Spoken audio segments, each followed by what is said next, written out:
Fala pessoal, tudo bem? Sejam bem-vindos a mais um episódio do podcast CyberSab. Eu sou o Beto, Head de Marketing da CultSec, e tô aqui com o Céu Balzano, Head de Produtos e Segurança da CultSec.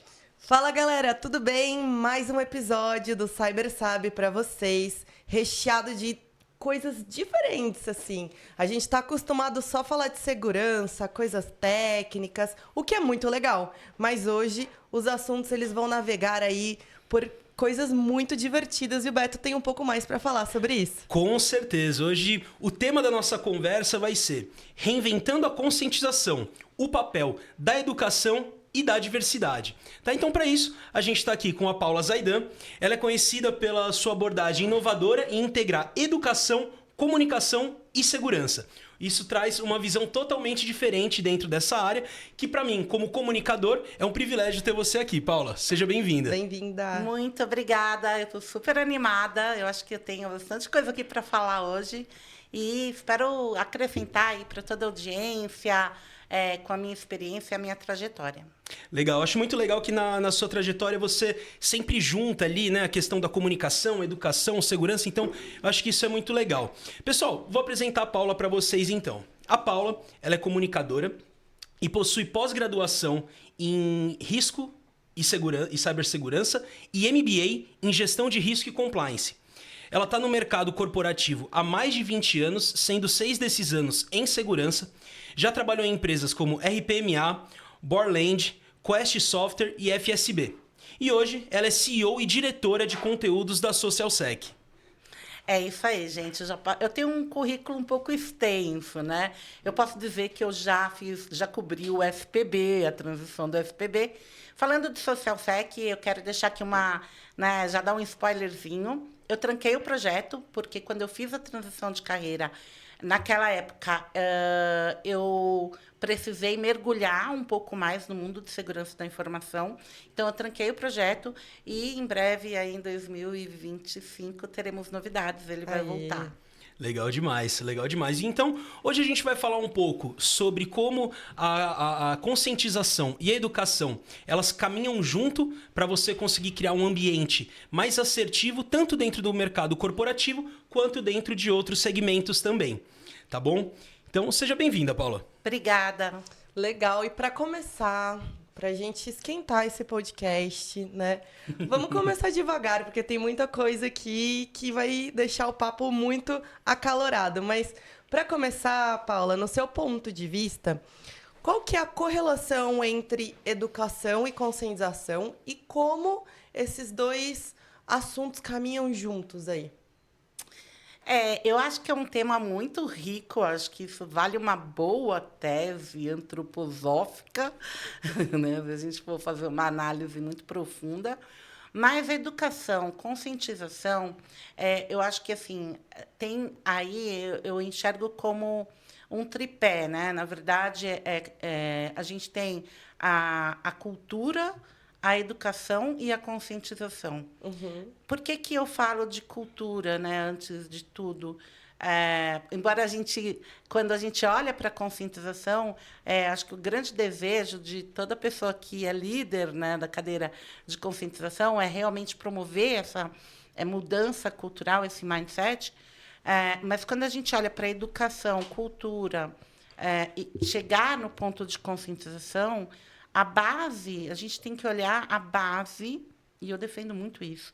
Uhum. A base é cultura.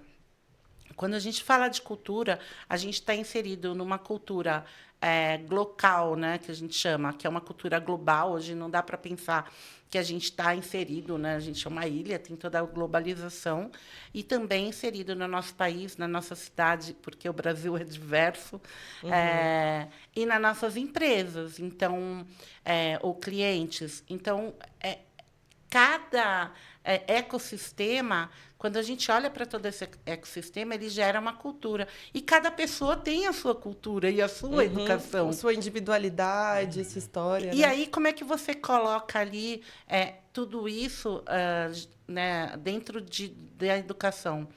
Eu estudei um pouco, porque hoje eu trabalho numa empresa do setor de educação e eu fiquei muito apaixonada por esse tema. Coincidentemente, eu saí da comunicação e vim para uma área de educação. comecei a estudar desse processo de aprendizado. Se a gente pegar uma criança, o processo de aprendizado de uma criança, ele, como aprender a falar, né? Ele passa por algumas etapas. Ele vai ter lá uma ideação, ele vai ter lá um momento lúdico. Então, você usa várias ferramentas para você proporcionar a mudança cultural. E, dentro dessas ferramentas, a gente insere também mecanismos de forma, olhando personas, né, e públicos, nesses grupos de culturas diversas, para você levar essa educação e gerar um resultado de conscientização tão esperado, que aí a gente vai paulatinamente, né? Com treinamento, com ferramentas de webinars. Às vezes não funciona um webinar, você faz ali uma conversa com uma liderança, usa a ferramenta de programa de embaixadores. Mas todo esse conjunto, eu particularmente, eu sempre uso ferramenta associada à parte cultural, né? E olhando pilares de educação mesmo. Perfeito. Que é a educação básica, né? A educação que a gente aprende em casa. E aí, por que eu falo isso? Porque, para mim, hoje, a gente fala tanto e defende tanto o tema de conscientização e cultura digital, está aí a LGPD, tem a Autoridade Nacional de Proteção de Dados. O governo começa a se posicionar um pouco mais, ainda acho, tímido.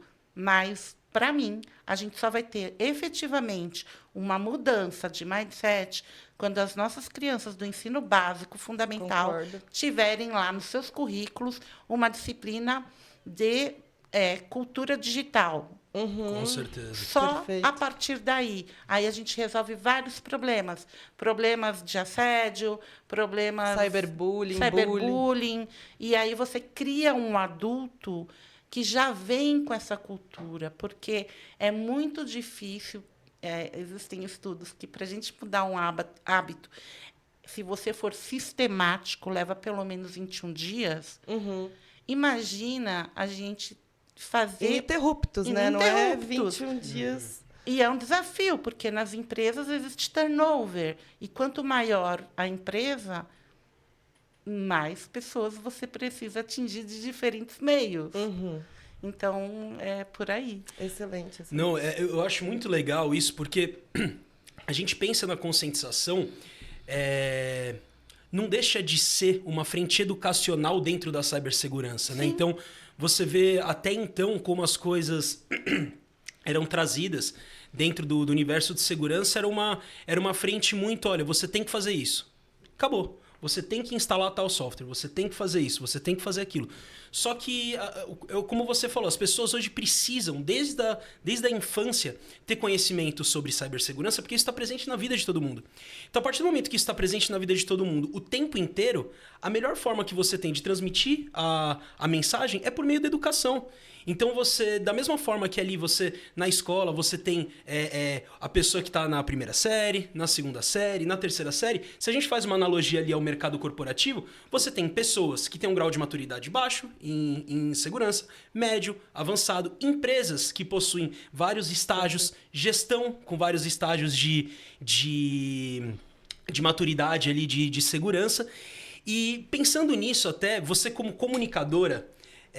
pessoal, para mim, eu vou falar isso de novo. É muito legal estar conversando com uma pessoa que também é da área da comunicação, porque eu falo isso algumas vezes aqui. Eu acho que a conscientização ela é muito parecida também com a comunicação, porque a gente precisa atingir vários públicos, várias audiências de maneiras diferentes. Então, você como comunicadora, como que você garante ali, como que você entende que a conscientização pode ser entregue para vários públicos, para todo tipo de audiência? E dentro disso, como você vê que a diversidade se encaixa nesse contexto? Ótima pergunta. Bom, de novo, né, como pessoa aí do setor de comunicação, né, eu me criei em comunicação, eu fiz jornalismo e a vida inteira foi jornalismo voltado para tecnologia e segurança. Eu aprendi uma coisa na minha carreira como jornalismo, Primeiro, eu comecei a cobrir coisas técnicas. Eu trabalhei no Computer World do Brasil, há uns anos atrás, quando era o IDG, não a ITMID, era o IDG. E eu tinha uma diretora que ela falava assim, você tem que entender por que essa tecnologia representa e qual o resultado isso está gerando para o negócio. Eu comecei a cobrir primeiro os bits e bytes, né, Escova Bits, beleza? Depois eu fui para esse universo do CIO, que na época era muito CIO nem tinha CISO, nada disso. Biso, tá Nada. tudo, Era paleológica, paleontógica. Vai cortar isso. Então, assim, o que eu aprendi quando eu cobri esse mercado de tecnologia dentro desse exercício de entenda o negócio. E quando a gente fala entenda o negócio, para você ter resultado de conscientização, não é o macro, é um funil. Quando a gente fala dessa questão, né, é um inbound marketing. Exatamente. Eu aplico inbound marketing. Eu tenho aqui uma massa, eu tenho pessoas numa camada, tenho empresa inteira. Como é que eu vou fatiar isso aqui? Porque, né, quais são os setores? Quais as áreas críticas? Aí entra o programa de embaixadores, que a gente já criou também. No programa de embaixadores, como que eu conduzo um programa de embaixadores? Bom, programa de embaixadores, você tem que falar com... Sempre tem ou uma pessoa de tecnologia, uma pessoa de marketing, uma pessoa de negócio. Eu brinco que embaixador é uma entidade. E aí eu vou por área de negócio fatiando o bolo, né? E, então, eu tenho um staff por embaixador. O cara de negócio, primeiro, é fazer um assessment, entender o negócio. Conta para mim, é uma entrevista. Como é que é o seu negócio? A sua área de negócio. Como é que ela se conecta com a empresa? Quais são as suas dores? Onde vive, né? No Globo Repórter. Depois, eu entro, extraio isso e desenvolvo ações de engajamento. Eu acho que isso vale bem a pena, né? Uma receita que, para mim, realmente está dando muito sucesso, porque, como diz, né, a minha liderança, assim, a gente brinca e fala, na nossa cozinha, tal. Então, assim, na minha cozinha, que eu estou me desenvolvendo, eu tive bastante sucesso. A gente faz análises baseadas no plano diretor de segurança, onde é suportado pelo NIST, pelo SANS. E aí a gente vem evoluindo, inclusive, o nível de maturidade dentro do NIST e do SANS, por conta dessa sistemática que a gente criou com os embaixadores. A gente conseguiu aí chegar no nível de comportamento pelo NIST, no nível 3, dentro da área de segurança de educação. E aí você vai, assessment com o embaixador, entenda o negócio. Aí você desenvolve ações junto com o time de comunicação e marketing. Porque, às vezes, a empresa, dependendo da complexidade da empresa, ela tem lá uma área de marketing, uma área de comunicação, que é mandatório você ser amiga dessas pessoas. Senão, queira tê-los como inimigo. Não vai dar certo. É um tiro no pé, já começa errado o seu programa de conscientização. Então, se aproxima. E a pessoa que está na cadeira de conscientização, ela tem que ter uma habilidade, eu acho que é por isso dessa coisa da comunicação que eu trouxe, de comunicação muito forte interpessoal. Então, você tem que ser multitarefa. Você tem que ser uma pessoa que é negociadora o tempo todo, para você conseguir o sucesso. Não adianta depois, pensando na questão do funil, você desenvolver lá várias ações bacanas e medir, sendo que isso vai estar frio. Você tem que voltar, né, no plano de melhoria contínua, olhar onde que estão os gaps, voltar com essas pessoas, fazer um carinho em quem está participando e vamos lá, né, engajar e ser aquela pessoa energética. E quem está com problema, você ir lá e aplicar medidas corretivas. Sempre suportado por vários stakeholders dentro do seu planejamento. Porque também não adianta você querer inventar um negócio no meio do caminho, o carro está rodando e foge totalmente do seu planejamento. Eu acho que você tem que ter um pensamento agile também, sabe? Como é que eu tem o plano B, o plano A, o plano C. Até porque a conscientização, a segurança como um todo, ela é muito ágil, né? Ela muda muito rápido. E você pensar num plano de conscientização ali, num cenário onde tudo tá correndo bem, é uma coisa. E se você teve algum tipo de incidente dentro da empresa, como que você tem que recalcular a rota muito bem dentro do que você vai falar, mudar às vezes a estratégia do que você está tratando a conscientização mais voltada para um lado, você sofre um ataque de alguma forma diferente, você mudar a rota da conscientização e apresentar outro tipo de plano também, né? Você tem que estar muito preparado, e aí, para mim, assim, eu me considero cross. Assim como a área de segurança é cross para a companhia, a conscientização é cross. Então, você não pode estar só desenvolvendo programa de conscientização ali, naquele modelo que a gente tem, pessoas e tal, vamos desenvolver pílula, que é a receita de bolo, né? Desenvolver pílula, fazer boletim, todas as ferramentas de comunicação possível. Às vezes não funciona nada disso, porque a empresa é TikTok. Então, vai para o TikTok. Não adianta bater. Tem que entender o negócio. Tem que entender e como é o comportamento. O comportamento do board é totalmente diferente do comportamento do cara que está lá na operação do dia a dia. Não só o comportamento, mas a diferença do tipo de informação que tem acesso também, né? A sensibilidade dos dados. Eu acho que até entra na questão da diversidade que a gente havia comentado, né? É diverso. E ter equipes, assim, ter equipe diversa, né? Eu acho que as empresas ainda são tímidas, de verdade, nesse quesito de diversidade de times. Porque quando eu falo diversidade, não é diversidade de gênero, mas diversidade de... Plural, é plural. Plural, entendeu? Eu acho que as empresas estão tímidas. Eu tenho encontros ainda com meus colegas de jornalismo da época toda. Meus amigos continuam, participo de grupos, encontros com eles. E eles continuam fazendo as mesmas coisas. E eu falo para eles, gente... Tecnologia, segurança da informação é uma área que demanda e tem gente muito especializado. Vocês precisam ir para isso. Migra. Mas não tem espaço. Mas tem muito espaço para entrar. O SANS, todo ano, ele divulga o relatório. E aí tem lá quem está ocupando a cadeira de liderança dentro de awareness and training.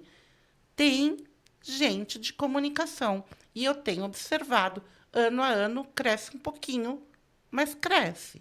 Então, tem espaço para quem veio da área de química, de Eu acho que engenharia. essa é a mágica da conscientização. Eu acho que a área de conscientização ela tem se formado naturalmente. Diferente de outras áreas que elas são pré-moldadas, quem é do time de Red Team é alguém com conhecimento técnico, que manja bastante de sistemas, que manja de engenharia reversa, e código e engenharia de código. Quem vem de Blue Team é uma pessoa que passou provavelmente por uma área de infraestrutura e depois saiu da área de redes, manja bastante de firewall, é moldado.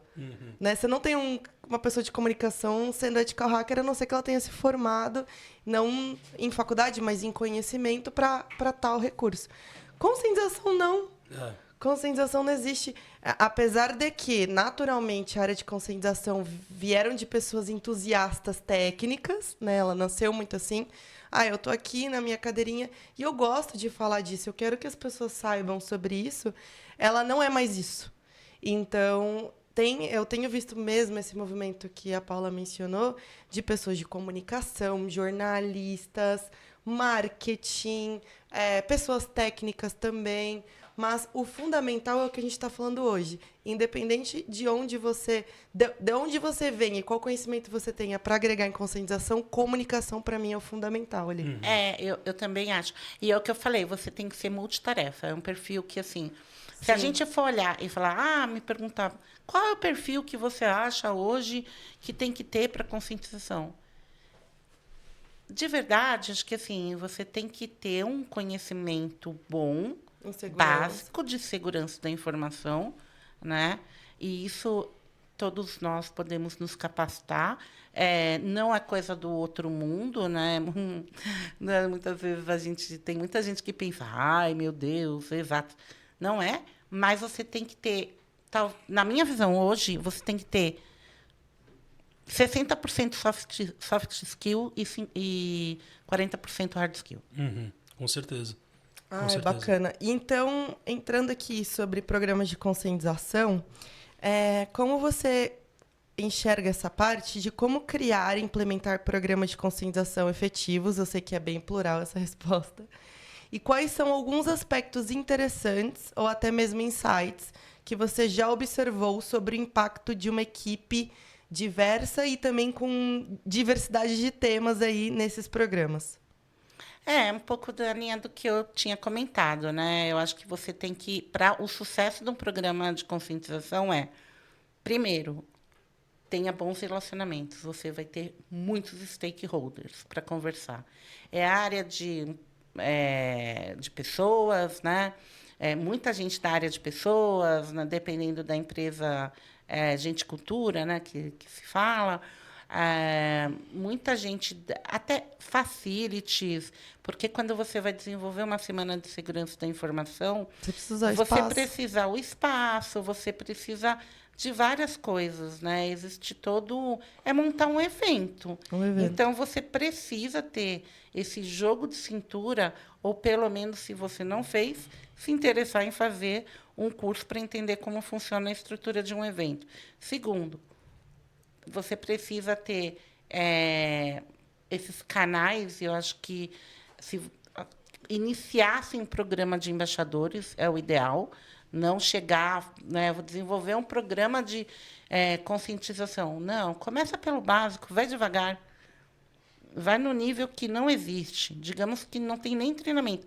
Não, implementa o treinamento, vai fazer o treinamento, acompanha a evolução do treinamento. Métrica é super importante, é onde a gente vai comprovar, inclusive ajudar a aumentar o orçamento para o programa de conscientização ano a ano.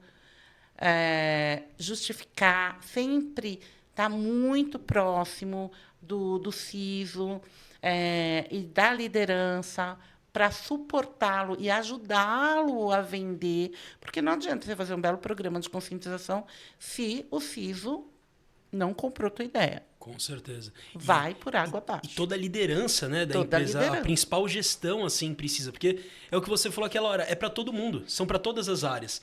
Se ali, às vezes, alguma gestão de outra área, que mesmo que não seja de tecnologia dentro da empresa, não enxerga o valor que tem a conscientização, ele pode não incentivar os colaboradores daquela área. Se o CFO, o cara de finanças, não enxergar e não liberar o dinheiro. Exatamente. Exatamente. Então, você tem que ter todo esse envolvimento, primeiro, constrói a base, né?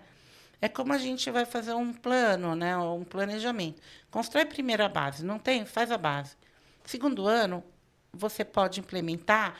Eu sempre segui o framework do SANS. Eu super recomendo. Ajuda muito.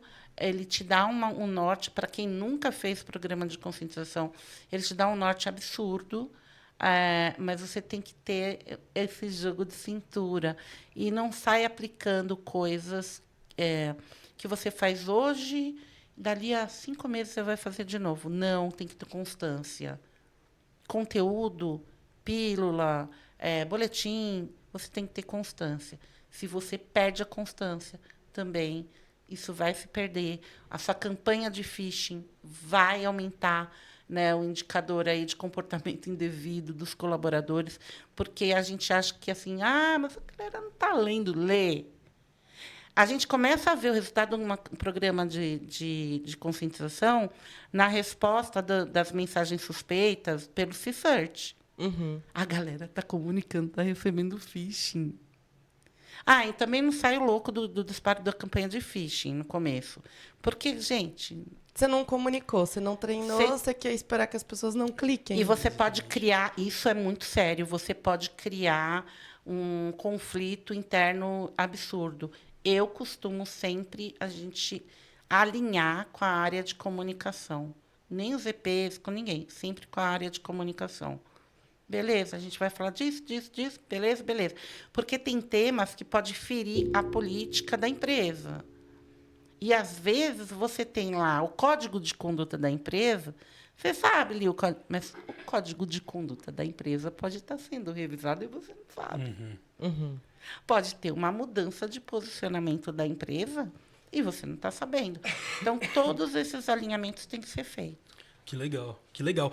E aí, você começou ali a sua carreira na área de comunicação, hoje trabalha mais voltado à segurança, ali um aspecto de conscientização. Como que foi esse momento de transição da sua carreira? Como você vê ali que, acho que você já deu alguns exemplos, mas acho que às vezes até de uma forma um pouco mais direcionada, como que a comunicação, sua bagagem voltada à comunicação te ajudou nessa mudança, te despertou o interesse para a área de conscientização? E quais foram os maiores desafios, maiores aprendizados dentro dessa mudança?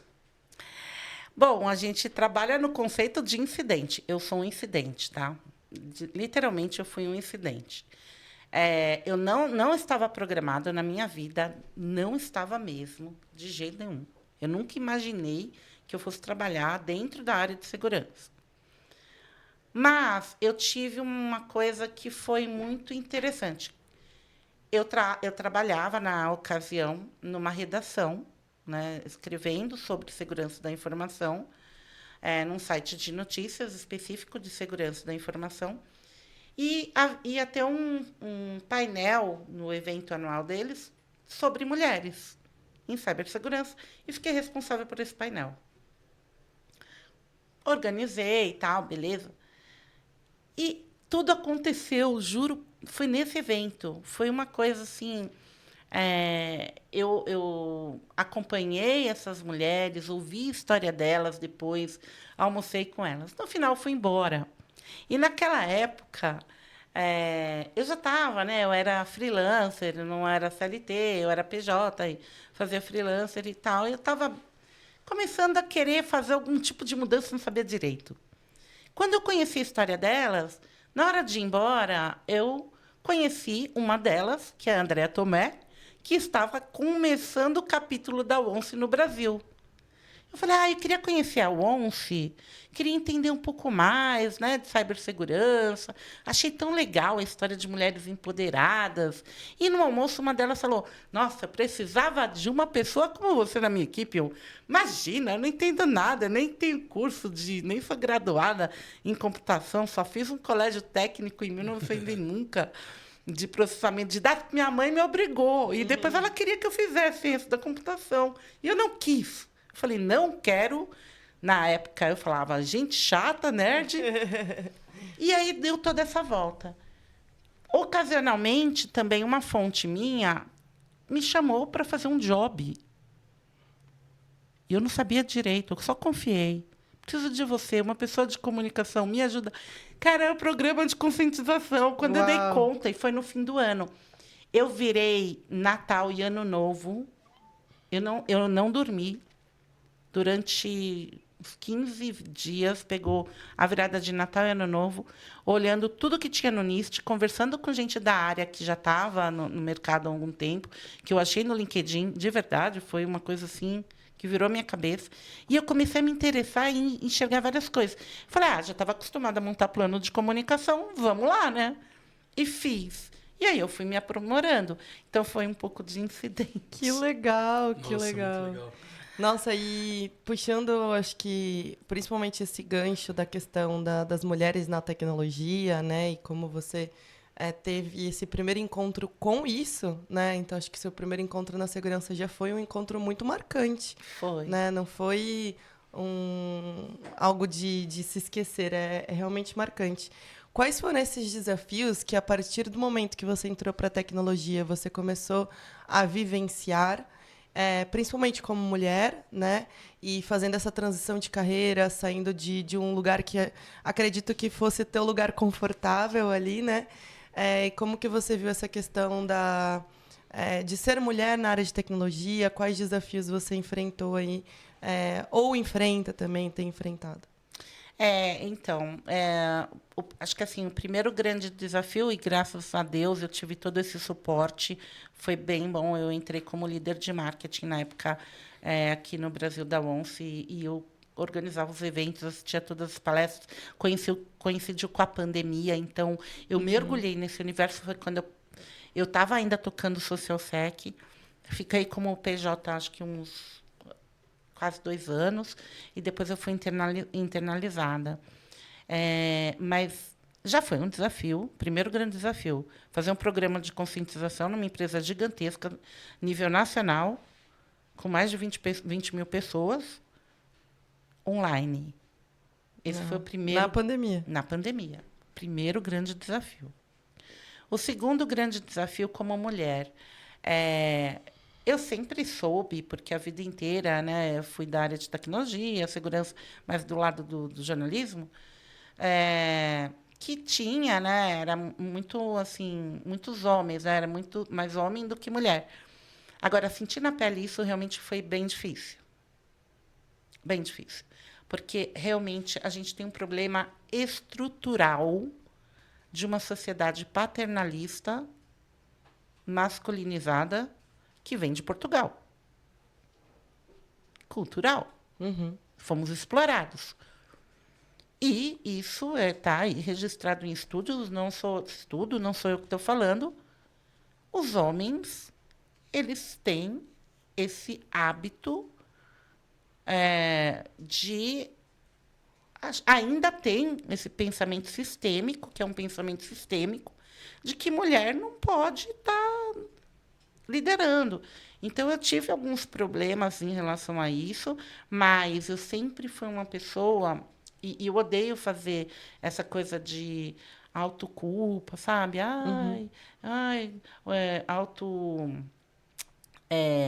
De ficar me colocando no lugar de vítima. Né? Então, um ponto positivo, eu mesmo conversava e tinha conversas e falava, olha, eu não gostei. Eu quero ter um lugar de fala. Eu quero falar. Uhum. Por que todo mundo aí tá sendo promovido e eu, né? Eu falo com todo mundo, por quê? Então, eu comecei a bater mesmo em algumas teclas, mas você tem que ter um pouco de cuidado com isso também. Porque são os dois lados. Algum lado tem que ceder. Você não pode calar, mas também você não pode ser agressivo. Porque a violência não se paga com violência. E, na minha vida, eu passei por alguns processos de violência. Uhum. E eu aprendi isso. Você não pode usar violência contra uma violência. Seja moral, seja sexual, seja da forma como for. Você não pode fazer isso porque você não se cura e não cura esse pensamento sistêmico. Uhum. Então, esse acho que é o grande desafio de todos, né, todas e todes, que temos que enfrentar, né, esse pensamento sistêmico masculino. E aí o outro desafio foi isso, preciso estudar. E aí foi quando eu tranquei o Social Sec. E aí um fato curioso, que o ano passado teve o CultSec, eu me inscrevi para o prêmio. Uhum. Eu tive muito esse problema de autossabotadores, né? Porque quando você faz transição de carreira, você fica se sabotando o tempo todo. Imagina. Não sou ainda, não estou preparada. E a mulher sofre muito isso, né? Não estou preparada, eu tenho que estudar, não estou preparada. Aí, quando eu vi o resultado... eu compartilhei o link com pouca gente. Quando eu vi o resultado, que eu olhei na lista... Foi orgânico. Eu falei assim, tá errado. Eu falei para mim, olha que loucura. Sabotar, né? E foi muito legal. E aí eu conheci as pessoas. E lá no evento, que alegria ter essa iniciativa. Outras estão surgindo. Acho que o mercado está aí. A gente tem uma oportunidade... Muito absurda, espero que tenha muito mais iniciativas de conscientização, porque foi o lugar que eu não me sentia uma vaca rosa mais, sabe? Que legal. Eu vi as pessoas que pensam muito como eu, que planejam as coisas como eu, de grandes empresas. Isso me deixou muito feliz. Então, eu queria agradecer. Eu nunca tive essa oportunidade de falar, mas, de verdade, até me emociona quando eu voltei chorando, falando com o André Tomé, que eu sempre coloquei como meu mentor. André, eu não acredito. Eu estou muito emocionada. Ai, eu vou chorar também. Então, assim, foi uma grata surpresa e parabéns, de verdade, pela iniciativa. A gente que agradece. Nossa, está sendo, acho que, o podcast mais emocionante que eu participei e vou acabar sem voz. Nossa, incrível, incrível. Muito obrigada, Paula. Assim, é uma honra aprender contigo. Acho que eu tenho uma história aí de alguns anos que a gente conversa, mas acho que é a primeira vez que eu te ouço tanto falar. Acho que a gente precisa dessa... O que eu tenho aprendido muito com esse podcast eu sempre estive no lugar de falar, porque, muito como você, ninguém quer me dar voz, então eu vou me dar voz e eu vou falar. Só que também tem um momento de você sentar para ir ouvir, né? De você refletir, de você aprender, de você ouvir histórias, outras vivências.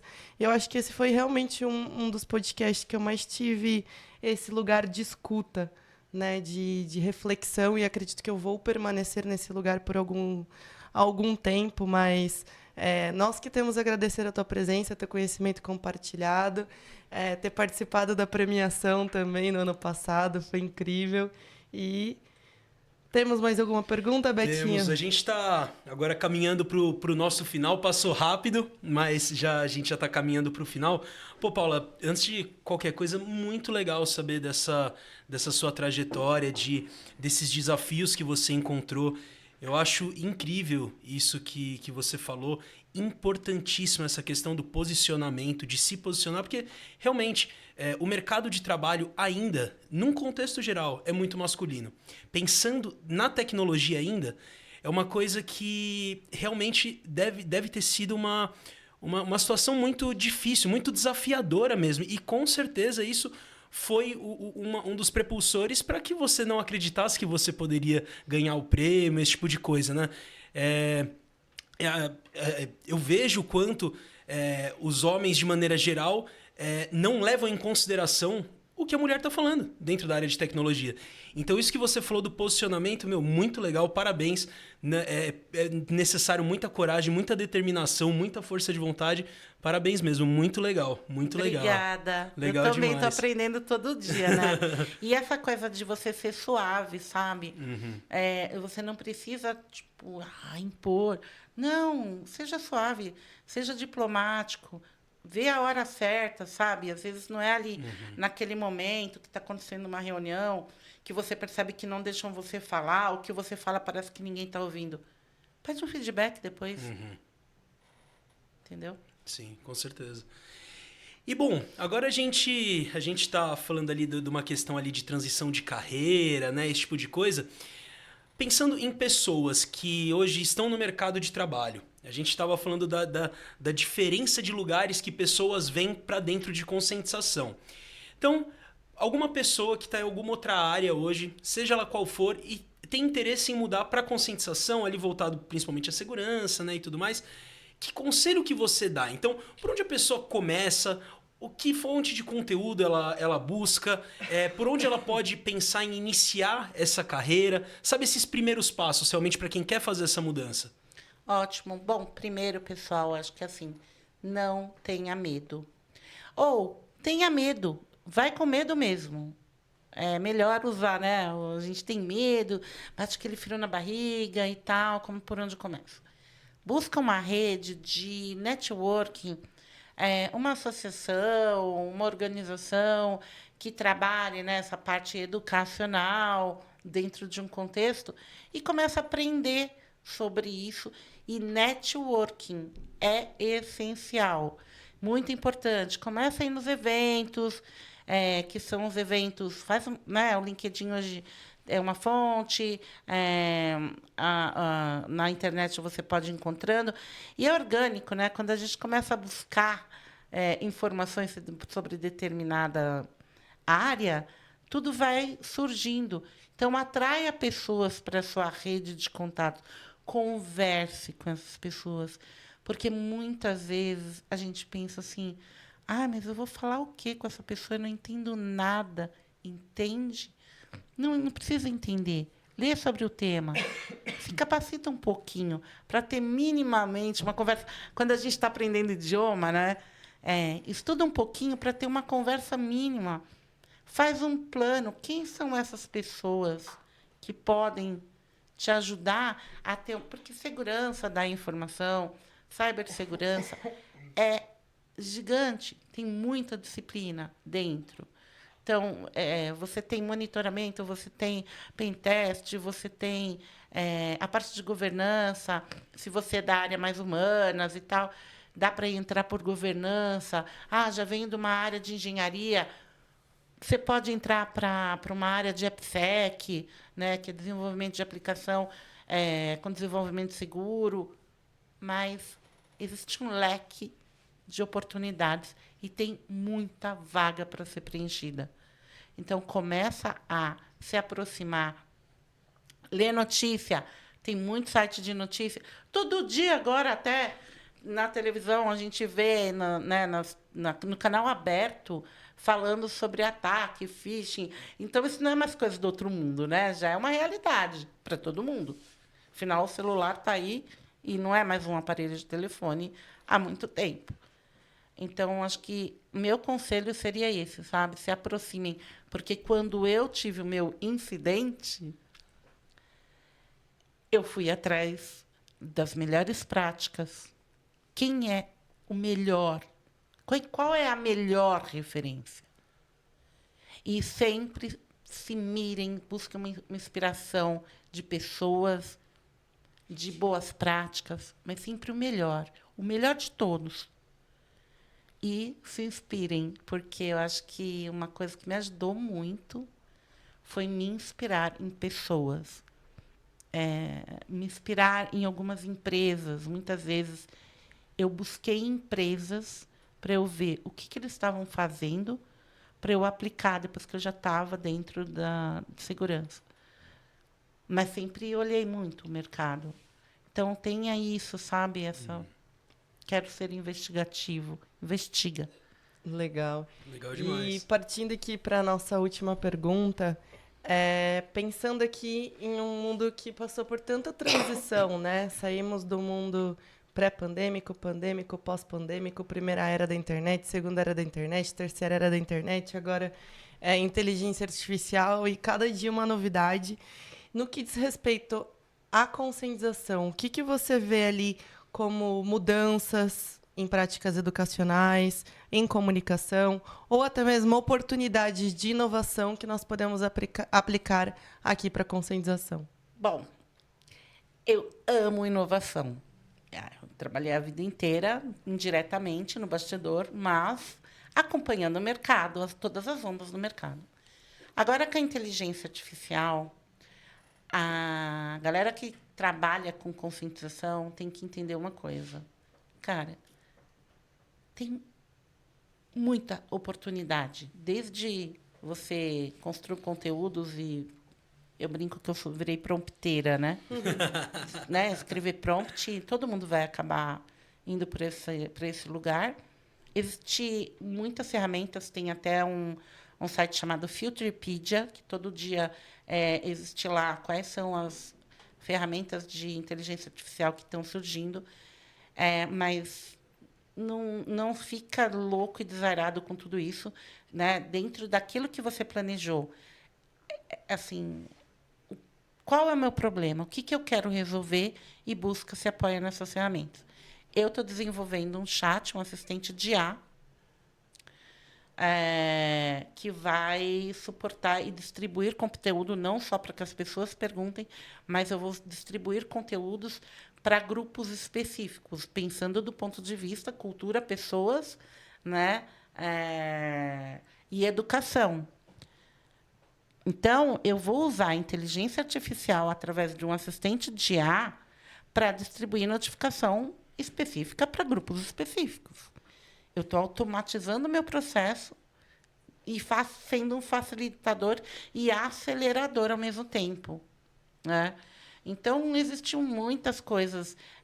Até numa semana de segurança da informação, você pode usar aí tecnologia, a inteligência artificial, onde as pessoas podem colocar ali, jogando informações de um determinado tema, e, no final, isso tem um mind map.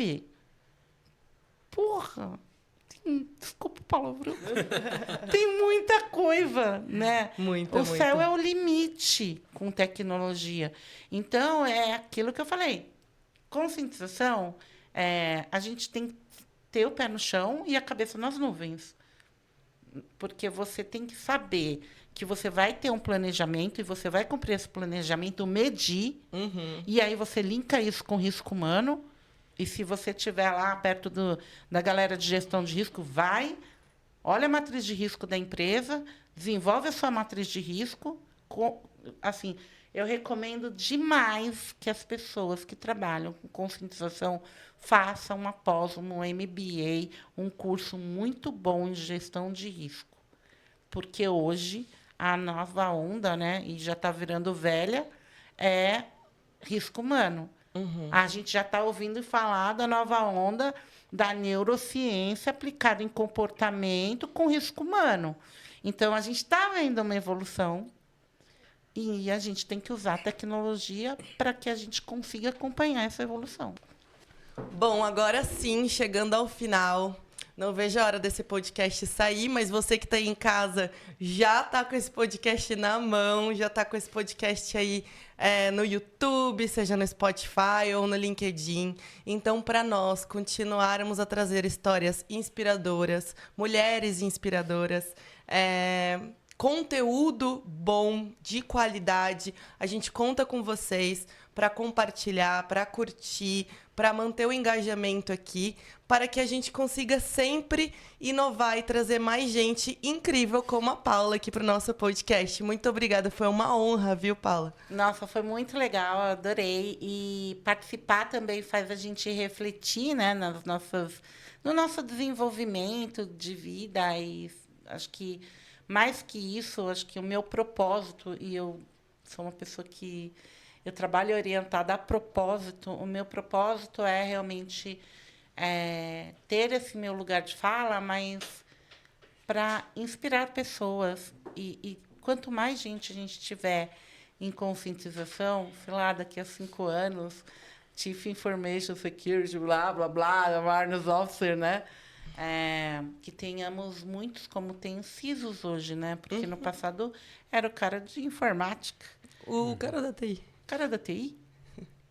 Então, é isso, gente. Espero que eu tenha inspirado todos Muito, vocês. muito. Que legal, Paula. Com certeza, com certeza. Obrigado pela sua participação. Para a gente foi uma honra receber você aqui, ouvir sobre sua trajetória, sobre essa mudança profissional. Foi sensacional e parabéns por toda a sua carreira aí. Parabéns. Obrigada, gente. Isso. Muito obrigada, pessoal. Até a próxima. E não se esqueçam, se você quiser saber mais aqui sobre o CyberSab ou até mesmo indicar assuntos que você gostaria de ouvir, pode também deixar nos comentários tanto sugestão de pessoas para participar quanto de assuntos, tá bom? Grande abraço e até a próxima. Valeu, pessoal. Até a próxima. Pessoal.